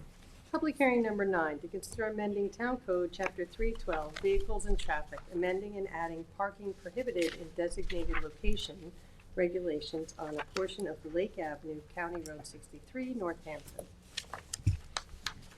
So this next public hearing, we received a letter from Suffolk County Department of Public Works. Alex Prego, I believe, is now the commissioner, but he wasn't at that time, to basically pass along that they had received word from the residents of the Wildwood Lake neighborhood that they were experiencing issues with vehicles parking on both sides of CR 63. And those vehicles were people that were visiting the Wildwood Lake Park without beach stickers, essentially. If you didn't have a sticker, you can't park in the park's parking lot, so therefore you end up parking on the street. With the previous regulations that we enacted along the lake, we were pushing cars farther and farther out, right? So now vehicles are parking up and down Lake Avenue, adjacent to the residential neighborhood as you make your way towards the traffic circle. So Suffolk County reviewed this. They took it, they talked to the residents, received the letter from the residents. They looked at their road, County Road 63. But since we are the town of Southampton and we have home rule, it is up to us to enact any parking restrictions on roads within the town, be it county, state, whatever. Parking restrictions are the town's responsibilities. So we're taking into consideration what Suffolk County is asking for in this case, which is no parking on either side of Lake Avenue from Lakeview Drive South Leg to Lakeview Drive's North Leg. And I recommend that we pursue this and that we post it accordingly. Thank you, Tom. We would be the ones to post the sign. Yeah, so I did double check on that. Yeah, the signs are ours to post. Thanks. All right, well, I do have some cards on this public hearing. The first is Dean Ganley in Legislator Stark's office. Thank you for your patience in getting Of course, to this no, topic. I've always loved coming to these events and seeing everybody. How are you? Again, my name is Dean Ganley. I'm representing Legislator Catherine Stark of the 1st District. I have a letter from Legislator Stark of support for these signage postings, so I'm just going to read into the record to the members of the Southampton Town Board.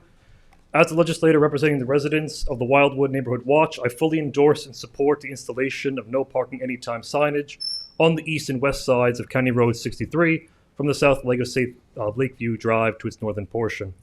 With this code change, the town of Southampton will prevent drivers from dangerously parking alongside County Road 63, thereby protecting the motorists and residents of Wildwood Lake. I want to thank the town of Southampton Board, the Superintendent of Highways, Charles McArdle, and his entire staff for working with my office on this issue and supporting the residents of Southampton Town. Sincerely, Legislator Catherine Stark, Suffolk County 1st Legislative District. I can make this available to the town clerk if you want. And I know some members of the Neighborhood Watch are watching right now. So hello, Renee and Rosemary. I know you're there and everybody. It's been a long process, and we're very grateful for the town for taking this up, and thank the engineer for also recommending the no parking signage. Thank All you, right. Mr. Ganley, Thank you. and send our regards to Legislator Stark. Will do, of course, and you are always welcome. You know, come on out. We have a small portion of the town over on the western side, but we love supporting the town of Southampton. And if anything you need, please reach out to Legislator Stark in our office over there. Right? Thank you. Thanks for being here. You want to hand? You can hand that in, Joe. Madam Clerk. Jock Comer.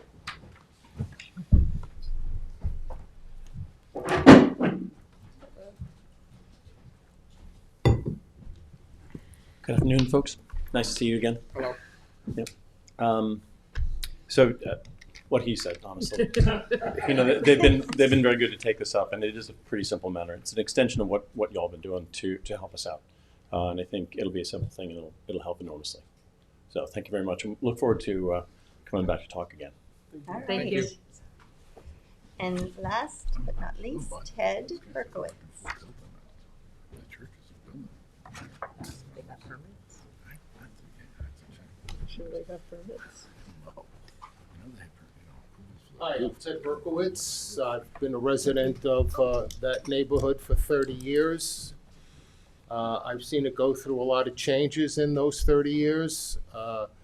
It seems that now, finally, there's a little bit of light at the end of the tunnel. And I'm hoping, it's one of my prayers every day to see a little bit more done for our little jewel in that little part of the town that gets kind of forgotten sometimes.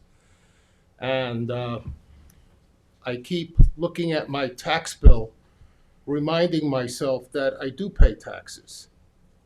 So thank you for your support. I appreciate it. Thank you. Thank you. Kevin, is there anyone on Zoom?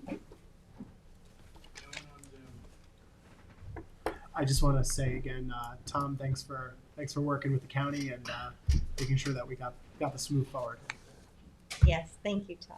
Thanks, Tom. If it's not on for adoption, I'll put it on. Okay, as the other resolution too, Yeah. right? Thank you. All right, if there's no other comments, then I move to close this public hearing. Second. All in favor? Aye. Aye. That brings us to the public portion. I don't have any cards. Is there anybody who's here that would like to address the board? All right. Kevin, is there anyone on Zoom for public portion?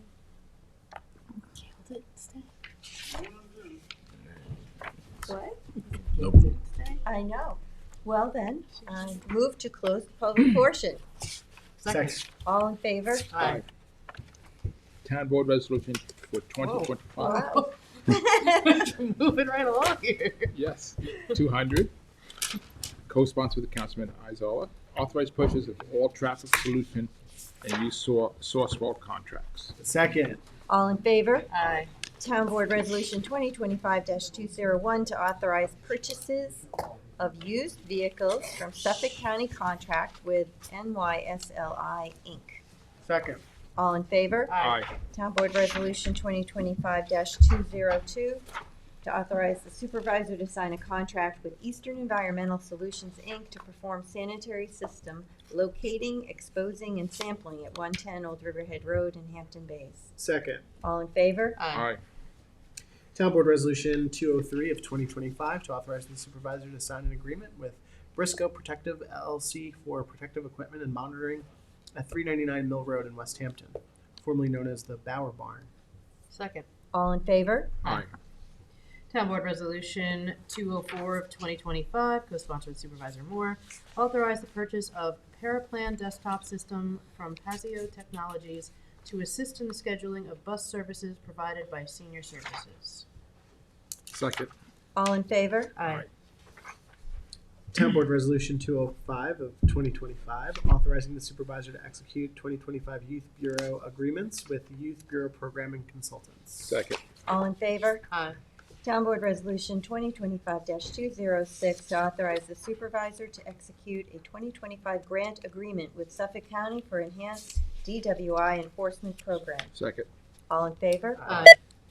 Town Board Resolution 207 of 2025, authorize the supervisor to execute a contract with H2M Architects and Engineers to provide geographic information systems, GIS, lead and copper support services for the Hampton Bays Water District. Second. All in favor? Aye. Town Board Resolution 2025-208 to authorize the supervisor to execute a contract with Source Pass Contemporary LLC for townwide video surveillance backbone upgrade. Second. All in favor? Aye. Town Board Resolution 209 of 2025, authorize the supervisor to execute a lease agreement with Suffolk County Office for the Aging for an 8-passenger bus. Second. Co-sponsor, Madam Clerk? All in favor? Aye. Town Board Resolution 210 of 2025, authorize the supervisor to execute an agreement with Young Associates for surveys for the properties located at 210 Clay Pit Road landlocked, 1215 and 1355 Bridgehampton. Second. All in favor? Aye. Town Board Resolution 2025-211, co-sponsored with Council Members Pell and McNamara to authorize the supervisor to execute an intermunicipal agreement with the Village of West Hampton Dunes for the purchase of fuel. Second. All in favor? Aye. Town Board Resolution 2025-212 to authorize the supervisor to execute any and all documents with Hawkins, Delafield, and Wood LLP to provide arbitrage rebate calculation services. Second. All in favor? Aye. Town Board Resolution 2025-213, authorize supervisor to execute court interrupt contracts for justice court. Second. All in favor? Aye. Town Board Resolution 2025-214, authorize supervisor to execute court stereograph contracts for justice court. Second. All in favor? Aye. Town Board Resolution 2025-215 to authorize the supervisor to sign the 2025 contract extensions with towing companies. Second. All in favor? Aye. Town Board Resolution 216 of 2025, authorizing the supervisor to sign an agreement with Briscoe Protective LLC for monitoring with open, close logging, and weekly testing at 25 Hildreth Avenue, Bridgehampton. Second. All in favor? Aye. Town Board Resolution 2025-217 to authorize the supervisor to sign any and all documents with PaySafe Payment Processing Solutions LLC for processing of fees for various programs. Second. All in favor? Aye. Aye. Town Board Resolution 2025-218, co-sponsored with the entire board, to authorize the town clerk to sign any and all documents with PaySafe Payment Processing Solutions LLC for the town clerk's office processing of fees. Second. All in favor? Aye. Congratulations, Madam. Yes. Town Board Resolution 219 of 2025, co-sponsored with the entire board. Award and authorize the supervisor to execute all individual agreements with LK McLean Associates Engineering and Surveying DPC in connection to the stewardship consultant and management services for the Community Preservation Department. As amended, are we? What are we amending? I have a lot of amendments on mine. Oh. Which one? Well, should be on everybody's, but it So- was some, two provisions that weren't required of,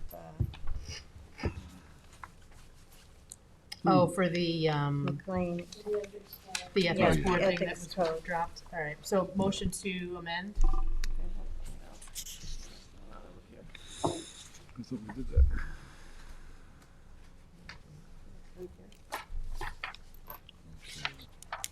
Christine did these too. Six whereas. Yeah. So motion to who's- amend to remove what? The sixth whereas? Sixth, And sixth there's one and other seventh whereas, and the second resolved. Oh, here it is. Right. What's going on over there? So I have a motion to amend. Second. All in favor? Aye. Motion to approve as amended. Second. All in favor? Aye. Yeah, they're just not subject to the ethics. Yeah, they Yeah, they never I requested the contacted exemption. Mark about that. No, we didn't. We removed that from the ethics code Oh. when we repealed it. And then similarly with the next resolution. They don't do any, I think they Has to be just do amended. municipal work anyway. To take out McLean, I don't think they do. Town Board Resolution 2025-220, sponsored by the whole board, and to amend, Second. whereas, To take out your Sixth and seventh. The same 2, thing. 3, 4, 5, 6 and 7, Take out 6 and 7, whereas. whereas. And the first resolve. Second. Second. Resolved. No. No, Yeah, it's the same as the last one. Same as the last one. No, it's the. Oh yeah, the second result. You're right. I'm sorry. I was reading from the top of the page.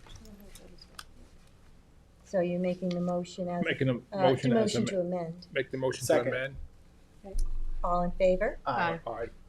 So as amended, I'd like to have 2025-220, authorize supervisor to execute agreement with LK McLean Associate Engineer and Survey, DPC, provide on-call stewardship consultant and management service for the Community Preservation Department. Same second.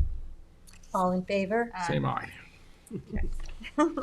Town Board Resolution 221 of 2025, recall and amend Resolution 2021-1156, authorizing the supervisor to amend a 5 year maintenance and support renewal agreement with Harris Govern. Second.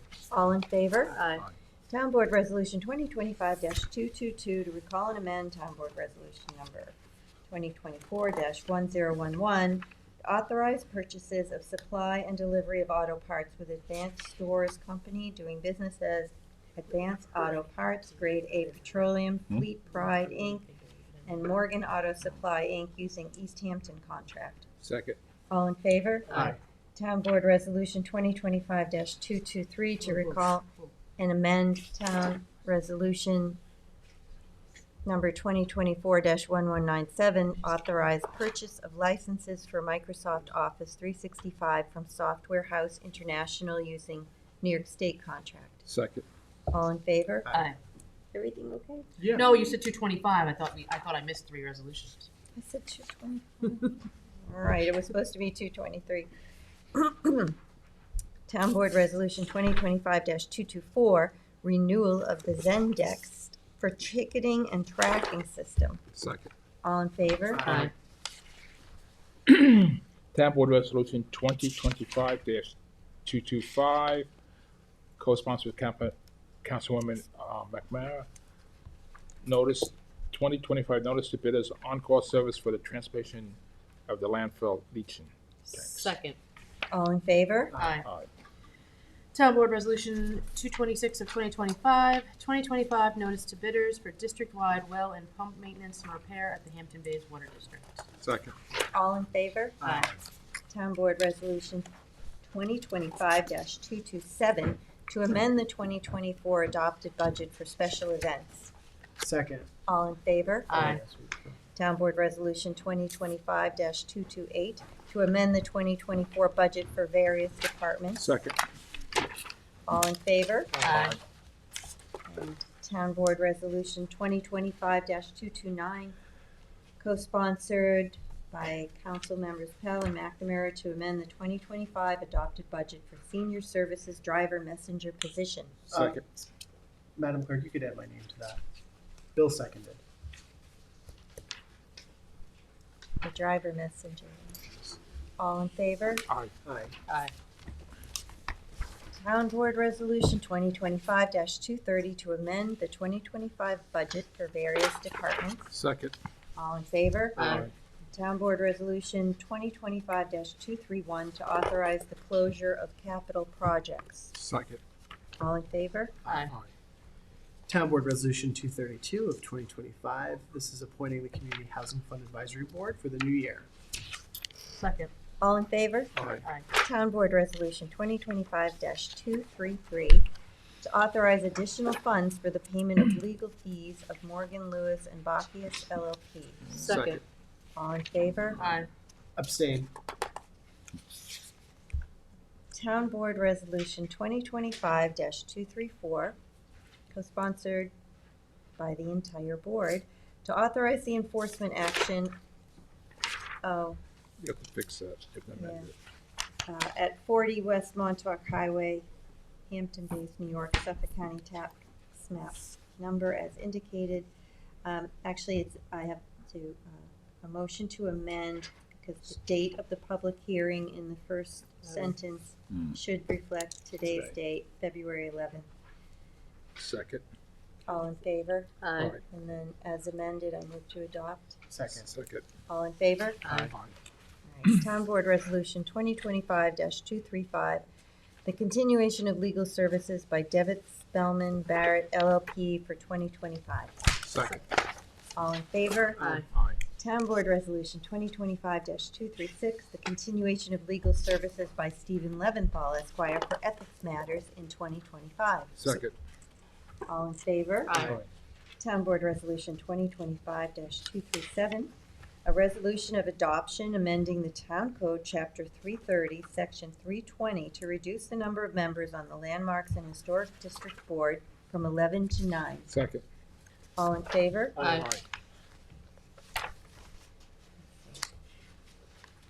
Town Board Resolution 2025-237, co-sponsored by the entire board, a resolution of adoption amending Town Code as it relates to height and pyramid calculations. Second. All in favor? Aye. Town Board Resolution 2025-239, co-sponsored by the entire board. A resolution to adopt the amendment to Residence District Table of Dimensional Regulations to clarify distance from street setbacks for accessory buildings and structures. Second. All in favor? Aye.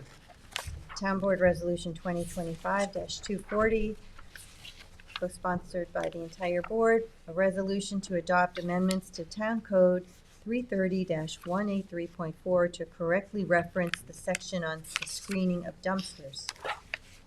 Second. All in favor? Aye. Town Board Resolution 2025-241 to adopt a negative declaration for amendments to Town Code it's sponsored by Council Members Iacili and Pell. And this is to adopt the negative declaration for amendments to Town Code Article 16, non-conforming uses, buildings, and structures in connection with certificates of pre-existing non-conforming uses. Second. All in favor? Aye. Aye. Town Board Resolution 2025-242, co-sponsored by Councilmember Iacili. A resolution to adopt amendments to Article 16, non-conforming uses. What was the other one? Oh, that was secret, sorry. Non-conforming uses, buildings, and structures in connection with certificates for pre-existing non-conforming uses. Second. All in favor? Aye. Town Board Resolution 243 of 2025, co-sponsored by the entire board. Authorization of cost reimbursement waiver for the Hampton Bays Hibernians Annual St. Patrick's Day Parade on March 22nd, 2025, from 10:30 a.m. to 3:30 p.m. Second. All in favor? Aye. Town Board Resolution 244 of 2025, co-sponsored by the entire board. Authorized waiver of Hampton Bays Community Center facility use fee for SEPA Mujer classes. Second. All in favor? Aye.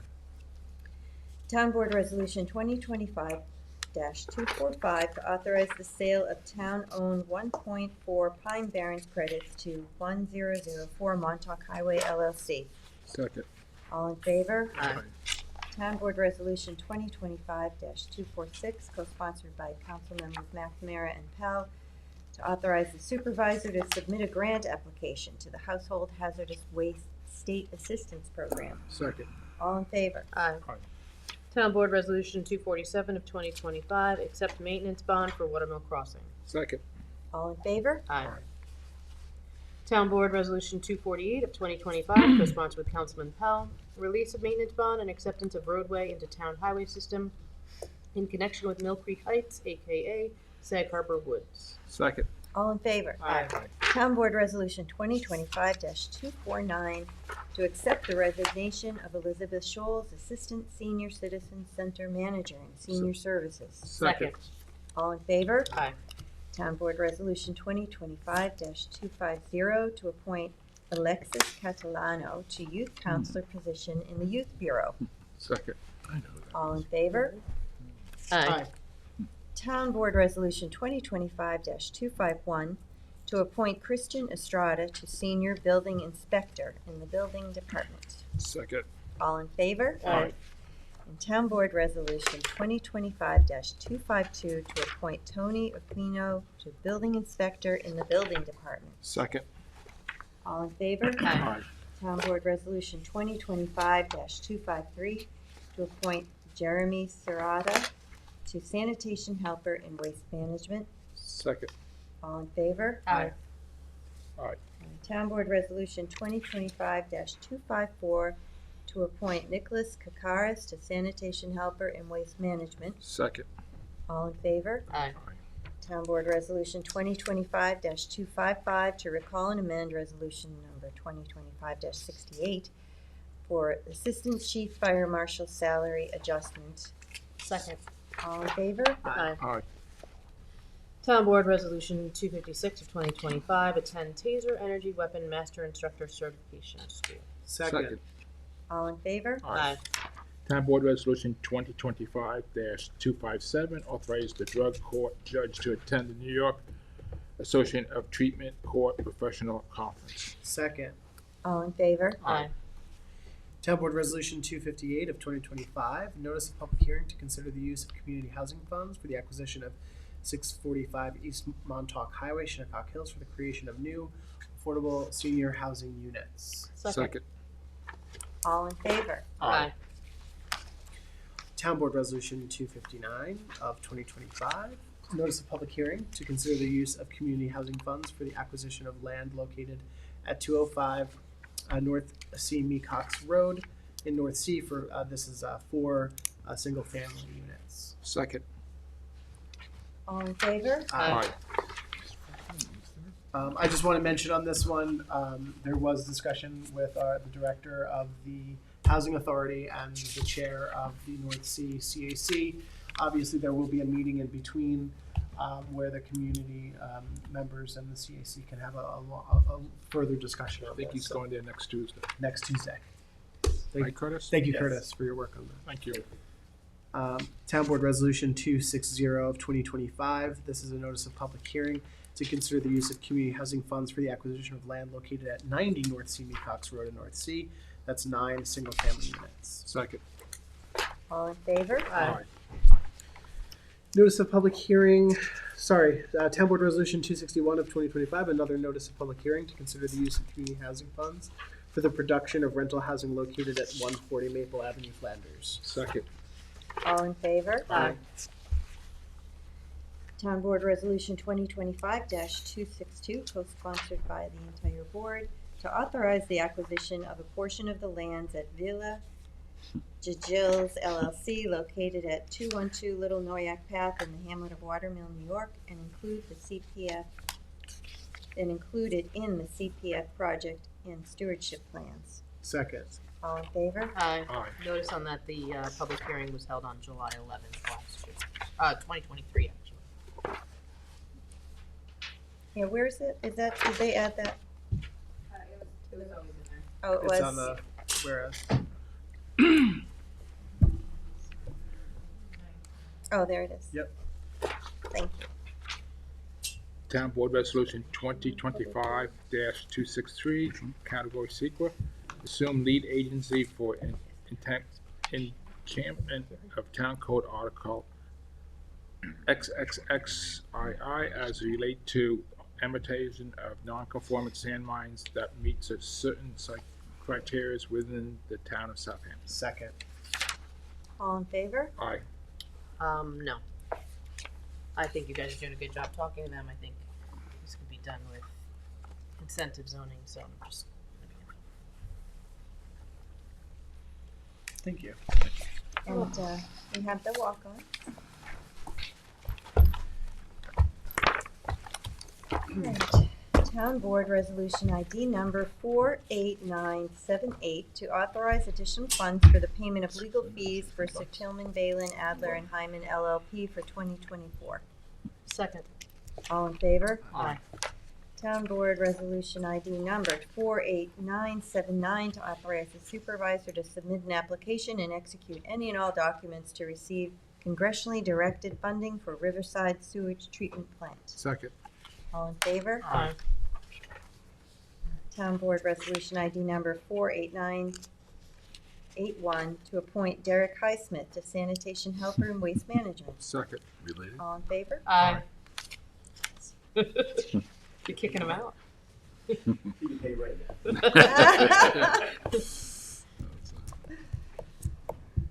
And that's, next one's yours. Authorize supervisor, Town Board Resolution 48996, authorize supervisor to sign contract with Al K. McLean, Associate Engineer and Survey, DBC, to provide design and permit and stormwater quality improvements for Long Neck Boulevard in Flanders. Second. All in favor? Aye. Aye. I'm guessing that was a meeting of the minds and everything's okay now? Yes, Okay. pretty much. Town Board Resolution ID number 48999, co-sponsored by the entire board, a resolution extending the moratorium on the battery energy storage system for 3 months. Yeah, shouldn't this be a notice of public hearing? Yeah. You have to have a public hearing to extend the moratorium. Yeah, that's what this It's setting actually a this public hearing for resolution is. February The 25th. title should include. Yeah, it just should say resolution for notice for Notice of public hearing. notice of public hearing. To extend, Yeah, not a resolution. right. So, I move to amend.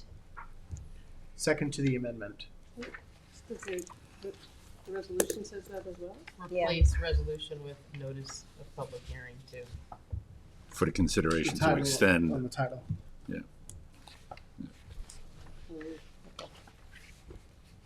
So it should say notice of public hearing? Mm-hmm. Yeah, to extend. Those are Okay. public hearing to And, consider the all in extension favor? of the. Aye. And then as amended, I move. Same second. All in favor? Aye. Okay, and then Town Board Resolution ID number 49000. For the warrant number 3, capital number 3, CPF number 3, dated February 11th, 2025. Second. All in favor? Aye.